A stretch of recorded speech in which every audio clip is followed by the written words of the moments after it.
been a member of this church for 13, 14 years, and throughout that time, I've had to reach out for prayer. And on 3 of those occasions, at least, I mean, the outcome was miraculous. I mean, they were downright miracles. You know, I had a surgery scheduled for the following Monday, and you know, I just knew this was something that I had to go to and ask for prayer. This was a new format, and anytime you come into a new format, you're going to be a little bit, you know, apprehensive, I guess. I've had experience with the prayer team here at Cold Springs, and you know, I've come to them with my requests, and I've never found anyone to be judgmental. I've never found my prayers to come back to me through the rumor mill. You know, there's a high accountability with these people, and Cold Springs really believes in the power of prayer. And I just feel fortunate that I have this church to come to and ask for prayer. I knew I needed all the prayer I could get. I wanted the oil, I wanted the hands-on, I wanted the whole enchilada. Brother, you knew where the power is. Because I wanted to go into that surgery with a full suit of armor. I wanted everything. We started off, Pastor David broke us up into small groups, and he gave us some things to pray for.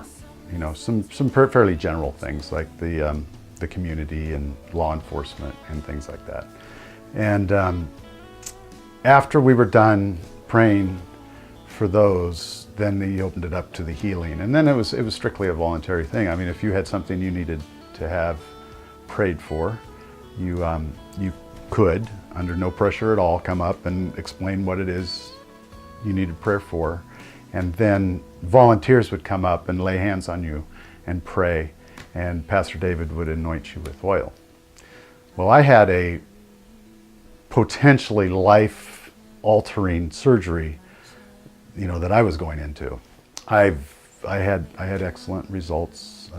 3 months post-surgery, there was no cancer detectable.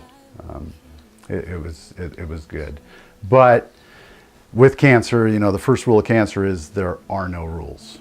You know, there is still that continued need for prayer, because I mean, it could come back. And going to these meetings and asking for prayer, it's an action thing. You know, we can stay home and we can pray in private, and we can have a close friend pray for us and stuff. But this stepping out and, you know, to a group of people that are willing to pray for you and asking for that prayer, I think that for me anyway, that's where the real healing comes in. The thing I wrestle with on prayer is the praying out loud. I find that kind of difficult because I'm not very, you know, fluent in my prayer. I'm kind of a matter of fact, quick to the point. And you know, now that my prayers have been met, I can go back and I can pray for others and continue to be blessed. He says that he is not good at praying or doesn't like the way he prays, but let me tell you a story.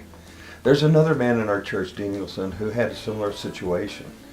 And for months, I've been trying to connect Matt with Dean, but I've been not ever able to do that. So that night that Matt came for this prayer, Dean was here. And when we broke into the small groups, as only God would have it, Dean and Matt ended up in the same group. And when Matt told his story, Dean immediately jumped in. Now Dean is sometimes quiet as well. And Dean ended up praying for Matt, and Matt ended up praying for Dean in our small group. And I just thought that was a huge blessing to me, because it was something I was trying to do, but it's only something that only God could do in His timing. The power of prayer is so awesome, especially as Matt was saying, when you're in a unified group and experiencing the power of prayer together. So please come join us at 6:30. You don't have to be here for the whole time if your schedule doesn't permit. Come when you can, leave when you have to, but show up.